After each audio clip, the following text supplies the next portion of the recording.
Это специально оборудованные машины для перевозки служебных собак. Всего получили мы 6 автомобилей.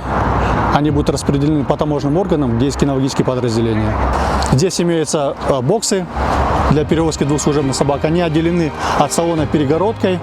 Имеется встроенный отдельный климат-контроль для отопления и охлаждения помещений, где собаки перевозятся. Имеются ящички для снаряжения, для перевозки ошейника, поводков, корма, чашек и так далее. Все, что нужно для питомцев. Наличие таких автомобилей поможет кинологам улучшить свои показатели в работе, сделать больше задержаний.